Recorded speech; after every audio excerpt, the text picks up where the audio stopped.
तत्वज्ञानी आणि मानसशास्त्रज्ञ असे सुचवतात की अनिश्चितता ही आश्चर्य आणि कुतूहलाचे स्रोत असू शकते, ज्यामुळे अनंत शक्यता उघडल्या जातात. काय अनिश्चिततेकडे पाहण्याचा आपलाही हाच दृष्टिकोन आहे?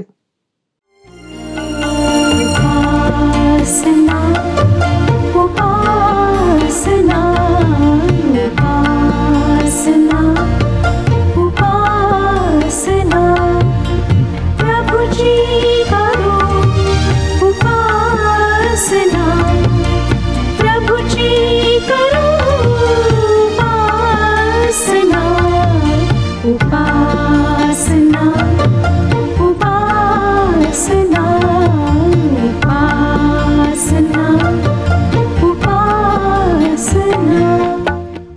आम्हावर प्रीती करणाऱ्या आपल्या जिवंत परमेश्वराच्या पवित्र नावात आपणास सलाम. उपासना कार्यक्रमामध्ये आपले स्वागत आहे. प्रियांनो, जीवनामध्ये चढ आणि उतार असतातच, पण त्यामुळे आम्ही आमच्या जीवनाला दोष लावू शकत नाही. तसेच एखादी गोष्ट अमुक रीतीने झाली तर आता पुढेही सर्व तसेच होईल याची खात्री नसते. जीवनाबद्दल आम्हाला स्पष्ट संकेत नाहीत. म्हणूनच जीवनात अनिश्चितपण जरी असले तरी आनंदाने आणि उद्देशाने जीवनात पुढे जाणे महत्त्वाचे असते.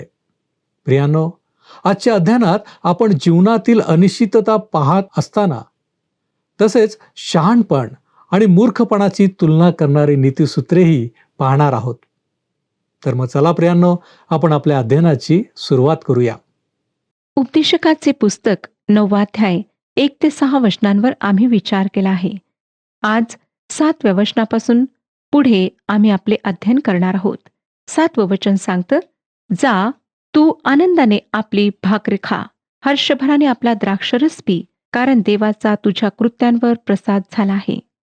श्रोत्यांनो, जो सुखासीन माणूस आहे, ज्याला वाटते की मृत्यू हा सर्व गोष्टींचा शेवट आहे, त्याला मोज मजेचे क्षण सुखाचे वाटतात. तो म्हणतो, हर्षभराने आपला द्राक्षरस पी. 8व्या वचनात आपण वाचतो की तुझी वस्त्रे सदा शुभ्र असो, तुझ्या डोक्याला तेलाची वाण नसो. हा सुखासीन माणूस नेहमी सर्व व्यवस्थित असल्याचा दिखावा करतो. 9वं वचन, देवाने या भूतलावर तुझ्या व्यर्थ आयुष्याचे जे दिवस नेमिले आहेत, ते तुझे सर्व व्यर्थ दिवस आपल्या प्रिय स्त्रीबरोबर सुखाने घालीव. आयुष्यात हा तुझा वाटा आहे. ह्या भूतलावर जे परिश्रम तू करतोस त्यांचे हे फळ तुला आहे. थोडक्यात शल्मोन म्हणत आहे की तू तुझ्या वैवाहिक जीवनाचे सुख उपभोग. अशी अनेक ख्रिस्तीतर जोडपी आहेत की ते आनंदाने आपले वैवाहिक जीवन व्यतीत करीत आहेत. मी अशा अनेक जोडप्यांना भेटले आहे. त्यांच्याही समस्या असतात, कठीण दिवस त्यांच्यावरही येतात, पण जीवनाचा शक्य तितका आनंद लुटा अशी त्यांची वृत्ती असते. 10व्या वचनात पुन्हा आत्मा निद्राधीन होतो ही कल्पना मांडण्यात आली आहे. 10वं वचन वाचूया. 9वा अध्याय 10वं वचन, जे काही काम तुझ्या हाती पडेल ते आपले सगळे सामर्थ्य खर्चून कर, कारण ज्या अधोलोकाकडे तू जावयाचा आहेस तेथे काही उद्योग, युक्तिप्रयुक्ती, बुद्धी व ज्ञान यांचे नाव नाही. ही गोष्ट नक्कीच खरी आहे श्रोत्यानो, की कबरेत पुरलेले मृत शरीर आपल्या हातात हातोडी धरू शकत नाही. त्याच्यातील मेंदू कोणतेही बौद्धिक काम किंवा अभ्यास करू शकत नाही. शल्मोन फक्त शरीराविषयी बोलत आहे. तो म्हणतो, जे काही काम तुझ्या हाती पडेल ते आपले सगळे सामर्थ्य खर्चून कर. शल्मोन आत्म्याविषयी नव्हे तर हाताविषयी बोलत आहे. हात म्हणजे शरीर कबरेत पुरले जाणार आहे. जर तुम्ही देवाचे पुत्र किंवा कन्या असाल तर तुम्ही मरणानंतर प्रभूच्या समक्षतेमध्ये जाल. जर तुम्ही देवाचे पुत्र किंवा कन्या नसाल तर मोठ्या पांढऱ्या सिंहासनासमोर न्याय होण्यासाठी तुम्हाला उठवले जाईपर्यंत तुम्ही मृतांसाठी असलेल्या ठिकाणी जाल. या जीवनाने सर्व गोष्टींचा शेवट होत नाही. पवित्र शास्त्र हे पुस्तक आत्मा निद्राधीन होतो असे शिकवत नाही. प्रिय श्रोत्यांनो, आज आम्ही मृत्यू, जीवन व मृत्यूनंतरचे जीवन याविषयी सखोल विचार केला. तुम्ही मंडळीचे नियमित सभासद असाल, ख्रिस्ती कुटुंबात तुमचा जन्म झाला असेल, तुम्ही नियमित पवित्र शास्त्र वाचत असाल, प्रार्थना करीत असाल, पण तुम्हाला ही 100% खात्री आहे काय की मृत्यूनंतर तुमचा आत्मा येशू जवळच जाईल? ही खात्री तुम्हाला नसेल तर आजच आपल्या सर्व पापांविषयी पश्चाताप करून पाप कबुलीकरिता येशूकडे या. वधस्तंभावर त्याने भोगलेल्या प्रायश्चित्तावर मनापासून विश्वास ठेवा. त्याला क्षमा मागून आपल्या अंतःकरणात येण्याचे आमंत्रण द्या.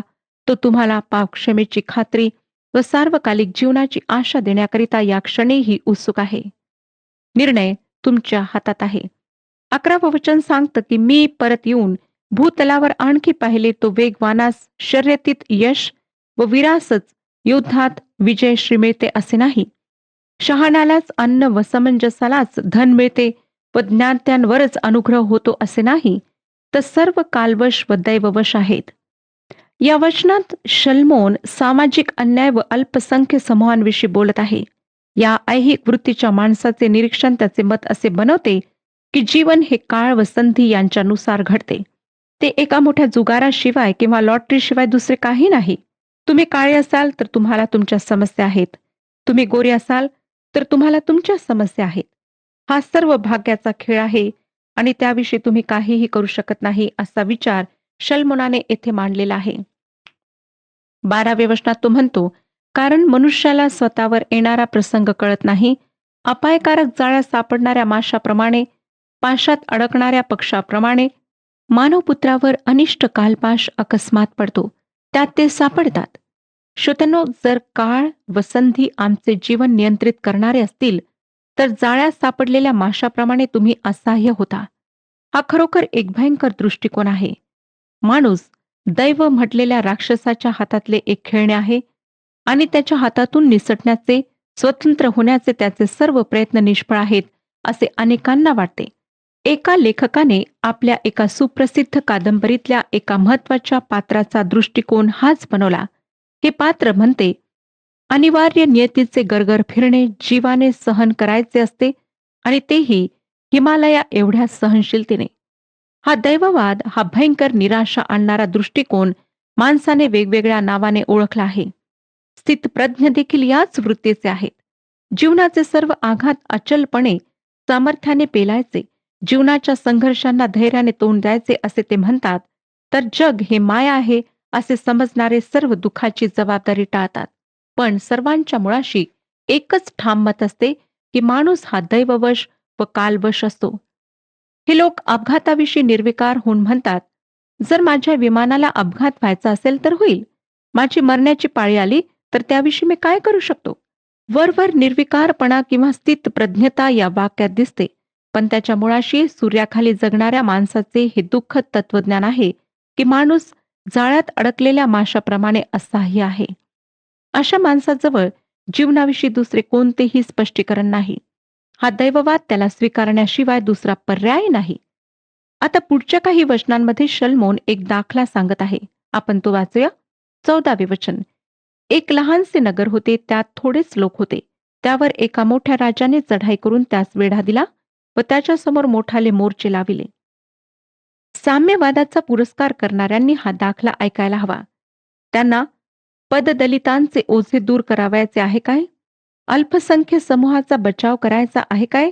त्यांना त्यामध्ये रुची आहे काय? अशांना मला सांगू द्या की एक हुकुमशहा निर्माण होईल, लोकांविरुद्ध एक मोठा राजा येईल आणि त्यांचे सर्व संरक्षण मोडून टाकेल आणि त्यांचा सर्व वेळ सामाजिक प्रश्न सोडविण्यात घालवेल. तारण न झालेला माणूस कधीही समस्या सोडवू शकत नाही. आज मानवी इतिहासाला 6000 वर्षे झाली, पण मानव आपल्या समस्या सोडवू शकला नाही. जीवनाच्या समस्या सोडविण्याकरिता देवाने माणसाला आणखी किती काळ द्यावा असे तुम्हाला वाटते? समाजवादी पद्धतींचा अवलंब केल्यावर एक मोठा राजा किंवा हुकुमशहा सर्व नगरांचा ताबा घेईल. पुढे तो 15व्या वचनात म्हणतो, त्यात एक गरीब पण बुद्धिमान मनुष्य होता.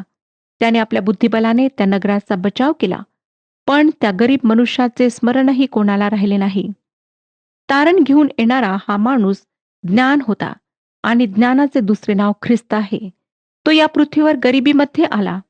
येशू खऱ्या अर्थाने म्हणू शकला की खोकडांना बिळे आहेत, आकाशातल्या पक्ष्यांना घरटी आहेत, परंतु मनुष्याच्या पुत्राला डोके टेकवायला जागा नाही. तो एक गरीब व्यक्ती होता. आता पुढची वचने काय सांगतात पहा. 16 आणि 17 वचने. तेव्हा मी म्हणालो, बलाहून ज्ञान श्रेष्ठ खरे, तथापि गरिबाची अक्कल लोक तुच्छ मानितात आणि त्याचे शब्द ऐकत नाहीत. मूर्खाच्या राजाने केलेल्या ओरडीपेक्षा शांतपणे ऐकलेले शहाण्यांचे शब्द बरे. सरते शेवटी प्रभू येशूचा आवाज टिकून राहील. जेव्हा तो येईल तेव्हा त्याची वाणी आद्य दूताच्या आवाजासारखी, तुतारीच्या नादासारखी असेल. आज या जगात नुसता आवाजांचा गोंधळ आहे, पण येशूचा आवाज सर्वांवर वर्चस्व गाजवेल अशी वेळ येत आहे. शल्मोन 18व्या वचनामध्ये म्हणतो, युद्धशास्त्रापेक्षा ज्ञान श्रेष्ठ आहे. एकटा पापी बहुत हिताची नासाडी करतो. शल्मोनाने या अध्यायात जे काही सांगितले आहे त्याचा सारांश या वचनामध्ये आहे. युद्धशास्त्रापेक्षा ज्ञान श्रेष्ठ आहे आणि अणुशक्तीपेक्षा ख्रिस्त श्रेष्ठ आहे. युद्धापेक्षा ज्ञान श्रेष्ठ आहे ही गोष्ट खरी आहे. याचा अनुभव आम्ही अनेकदा घेत असतो. दुसऱ्या शब्दांमध्ये सांगायचे झाले तर शक्तीपेक्षा युक्ती बरी आहे. जे समुद्रावर प्रवास करतात त्यांनी ह्या गोष्टीचे कित्येकदा निरीक्षण केले असेल. मार्गहीन असलेल्या समुद्राच्या पाण्यावरून मोठे जहाज सहज वळवल्या जाते, पण ते भले मोठे जहाज बंदरात आणताना मात्र कौशल्याची गरज असते. दोन्ही करता त्याच्या कप्तानाला ज्ञानाची गरज भासते. काही भौमितिक तत्वांच्या साह्याने जहाजाचा कप्तान जहाजाला हवे तसे वळू शकतो आणि ही तत्वे शेकडो वर्षांपूर्वी कोणी ग्रीक तत्वज्ञानाने शोधली असतील, पण त्यावरून शक्तीपेक्षा युक्ती बरी हेच तत्व दिसून येते. नंतर तो म्हणतो की परंतु एकटा पापी बहुत हिताची नासाडी करतो. एका व्यक्तीच्या जीवनाद्वारे इतरांवर प्रचंड प्रभाव पडू शकतो आणि जेव्हा हा प्रभाव चुकीच्या गोष्टींविषयी असेल तर तो अधिक सामर्थ्याने पडतो. इतिहास याचा साक्षी आहे. आदामाने पाप केले आणि त्याच्या पापाचा प्रभाव संपूर्ण मानवजातीवर पडला. आखानाने पाप केले आणि संपूर्ण देशाचा त्यामुळे पराभव झाला. विजय मिळविण्यापूर्वी त्यांना आखानाच्या पापाची वासलात लावावी लागली. राबामाच्या पापाने इस्रायलाचे राज्य दुभागले. हनन्या व सप्पिरा यांच्या पापामुळे सुरुवातीच्या मंडळीत पहिला दोष निर्माण झाला आणि त्या दिवसापासून मंडळी पूर्वी इतकी सामर्थ्यशाली राहिली नाही. श्रोत्यांनो, तुम्ही व मी प्रभावशाली आहोत. आमचा प्रभाव चांगला असो किंवा वाईट असो, आमचा प्रभाव पडतो ही गोष्ट खरी आहे. तुम्ही कोणीही असा, तुमचे स्थान प्रभावाचे आहे. येशूनी मला तारिले, ऐसे विश्वासले, स्वरक्त त्याने पाडिले, मी मुक्ती पावले.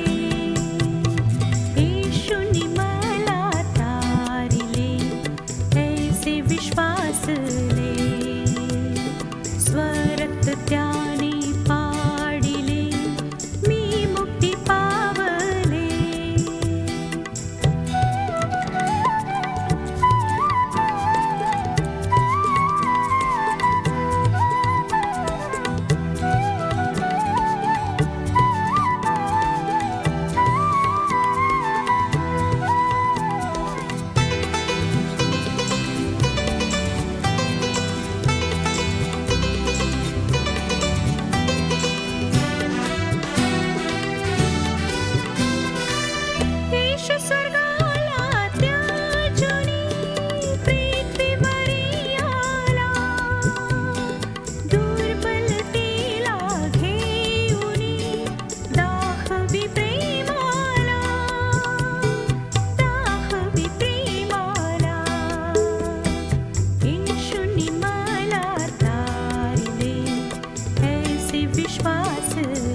पवित्र शास्त्र रोमकरास पत्र 14 अध्याय आणि 7 वचनात सांगते, आपल्यातील कोणी स्वतःकरिता जगत नाही आणि कोणी स्वतःकरिता मरत नाही.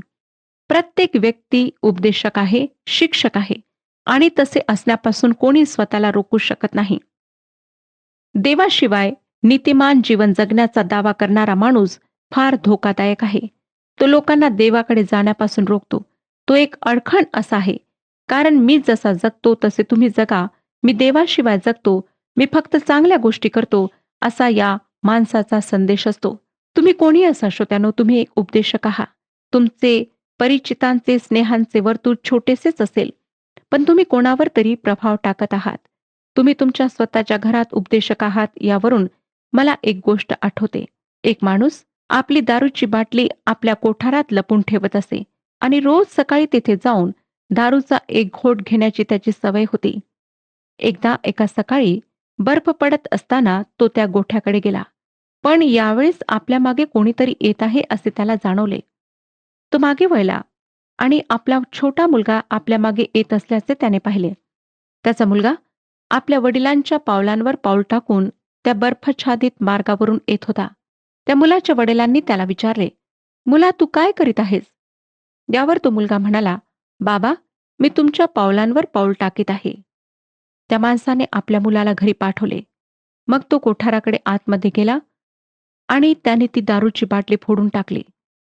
आपल्या मुलाने आपल्या पावलांवर पाऊल टाकून चालू नये याची त्याला जाणीव झाली. श्रोत्यानो, तुमच्या घरामध्ये कोणीतरी तुमच्या पावलांवर पाऊल टाकून चालत आहे. त्या व्यक्तीला तुम्ही कोणत्या दिशेला नेत आहात? कदाचित तुम्ही तुमच्या समाजाच्या मोठ्या वर्तुळावर प्रभाव टाकत असाल किंवा धंद्याच्या जगावर तुमचा प्रभाव पडत असेल. तुम्ही राहता त्या वस्तीमध्ये तुमच्या समाजावर तुमचा प्रभाव पडत असेल. तुमच्या शाळेवर तुमचा प्रभाव पडत असेल. कोणीतरी तुमच्याकडे लक्ष ठेवून आहे. तुम्ही देवाशी सचोटीने वागता की नाही याचे निरीक्षण करीत आहे. तुमचे मंदिरात उपासनेला जाणे हे तुमच्याकरिता बाजारात मिठाई आणण्याकरिता जाण्यापेक्षा श्रेष्ठ आहे काय? तुमचे जीवन स्वर्गाचा स्वीकार व नरकाचा तिरस्कार करणे शिकवते काय? लक्षात ठेवा की तुम्ही प्रभावशाली आहात. तुम्हाला आठवतच असेल की 50व्या सणाच्या दिवशी पेत्राने प्रभावशाली उपदेश केला आणि 3000 लोक ख्रिस्ताकडे आलेत. आंद्रिय बाजूला बसून एवढेच म्हणू शकला, "हा माझा भाऊ आहे, याला मी ख्रिस्ताकडे आणले." हा आंद्रियाचा प्रभाव होता. आज तुमच्या वर्तनाद्वारे तुम्ही लोकांना स्वर्ग किंवा नरकाची दिशा दाखवत आहात. तुम्हाला स्वतःला जर नरकात जायची इच्छा असेल तर काही हरकत नाही, परंतु लहान मुलाला ती दिशा दाखवण्याचे तुम्हाला काही कारण नाही. तुमचे कुटुंबीय व तुमच्या सभोवती जे राहतात त्यांना त्या दिशेने नेण्याचे तुम्हाला काही कारण नाही. श्रोत्यानो, लक्षात ठेवा की तुमच्या जीवनाचा प्रभाव दुसऱ्यांवर पडतो. आता आपण पुढच्या अध्यायाला सुरुवात करूया. त्या 10व्या अध्यायात जीवनातल्या अन्यायामुळे तडजोडीचा मार्ग स्वीकारला जातो हे आपण पाहणार आहोत.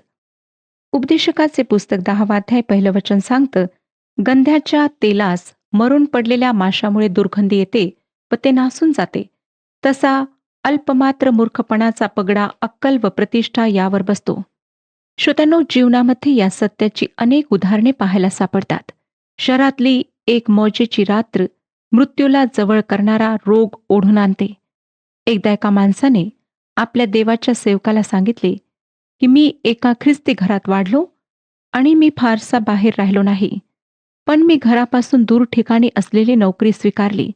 मी माझ्या सहकाऱ्यांबरोबर एक रात्र बाहेर घालवली.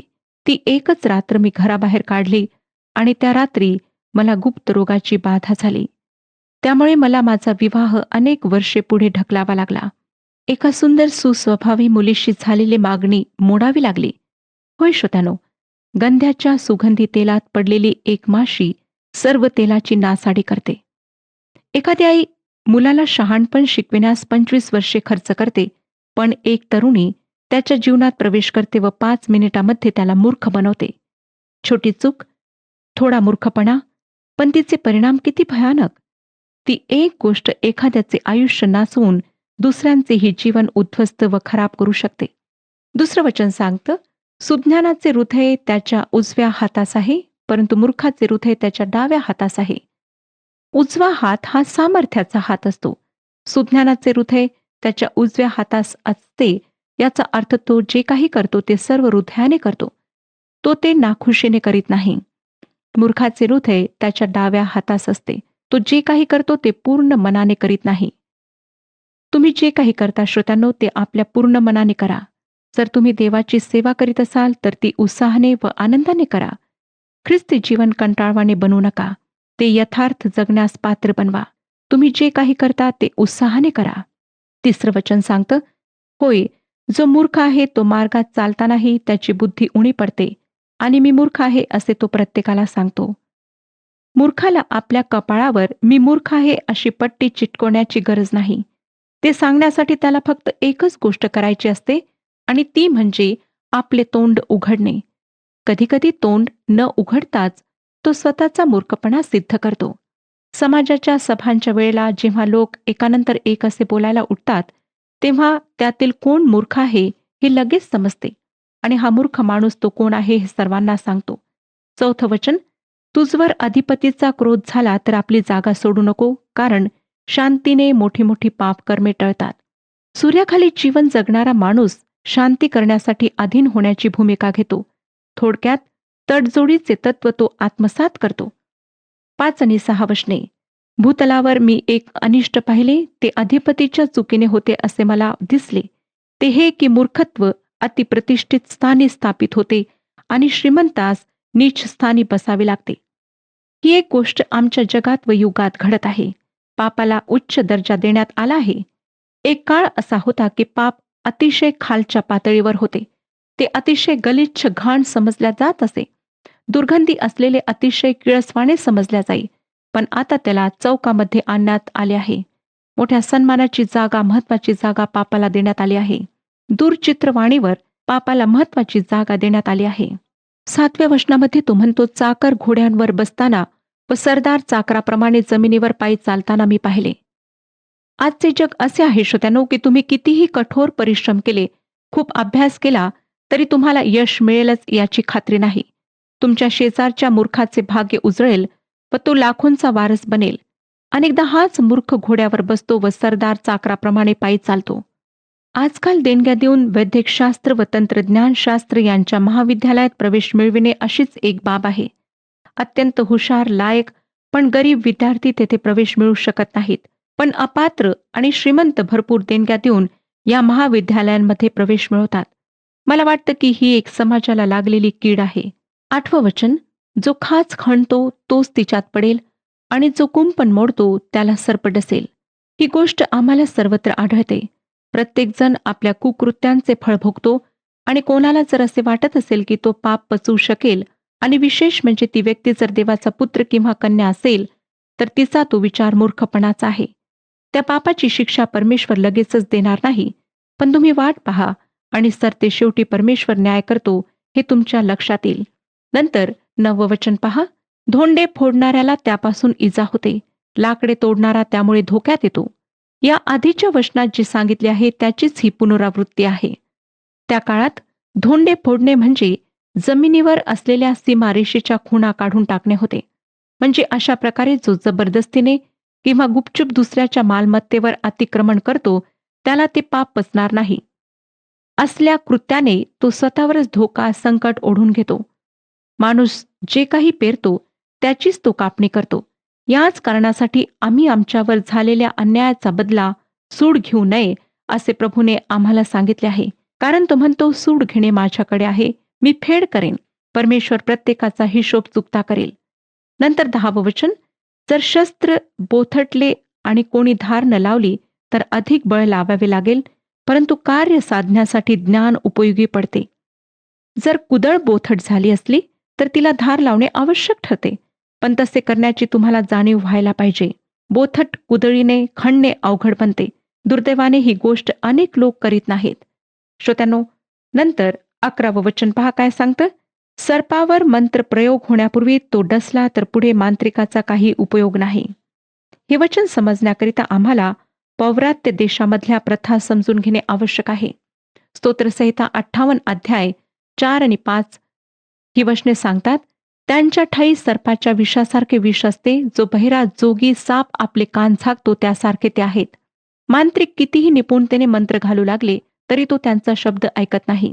हीच कल्पना इर्मयाच्या पुस्तकात सुद्धा दिलेली आहे. इर्मयाचे पुस्तक 8 अध्याय 17 वचन, कारण पहा, मी तुमच्यात सर्प व नाग पाठवीन, त्यावर मंत्रतंत्र चालावयाचे नाहीत, ते तुम्हास दंश करीतील, असे परमेश्वर म्हणतो. जोगी साप हे एक भयंकर जनावर आहे. तुम्ही गारुड्याला पुंगी वाजवून नाग डोलवताना पाहिले असेल. नागावर मंत्र घालण्यासाठी गारुडी पुंगी वाजवतो. जोपर्यंत ती पुंगी वाजते तोपर्यंत तो नाग डोलत राहतो आणि पुंगी वाजणे बंद होताच तो दंश करतो. अशी घातकी वृत्तीची व्यक्ती तुमचा मित्र असल्याचे नाटक करते, पण तुम्ही तिच्याशी कितीही चांगले राहिलात तर एक दिवस ती तुम्हाला सर्पाप्रमाणे दंश करेल. परमेश्वर आजच्या वचनावर आशीर्वाद पाठव आणि आपणाला ह्या विषयात मार्गदर्शन करो.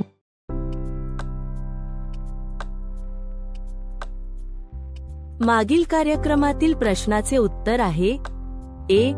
पवित्र शास्त्र म्हणते, आम्ही डोळ्यांनी दिसते तसे चालत नाही, तर आम्ही विश्वासाने चालतो. आजचा प्रश्न, सूड घेणे माझ्याकडे आहे, मी फेड करीन, असे कोण म्हणतो? ए.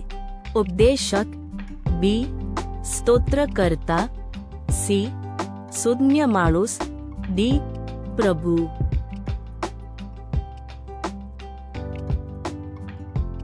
प्रियांनो, या प्रश्नाचे उत्तर उद्या सकाळी 6 वाजण्याच्या आधी पर्याय ए, बी, सी किंवा डी लिहून आपले नाव, पत्ता आणि ठिकाण यासोबत मोबाईल नंबर 7021474742 वर SMS किंवा व्हॉट्सॲप करा.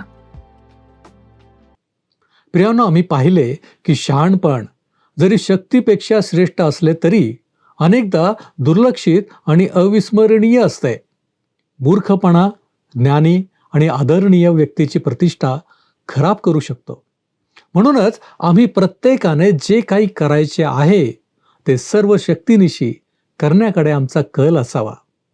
प्रियांनो, काय आम्ही जीवनातील अनिश्चिततेमध्ये अडकून आहोत? अगदी सहज होणारा मूर्खपणा आमच्या हातून होतो काय? विचार करा. आपण प्रार्थना करूया. आमच्यावरती प्रीती करणाऱ्या आमच्या महान प्रेमळ परमेश्वरा, तुला धन्यवाद देतो प्रभू परमेश्वर देवप्पा. अनिश्चितपण काय आहे हे तू आम्हाला समजावून सांगितलेलं आहेस.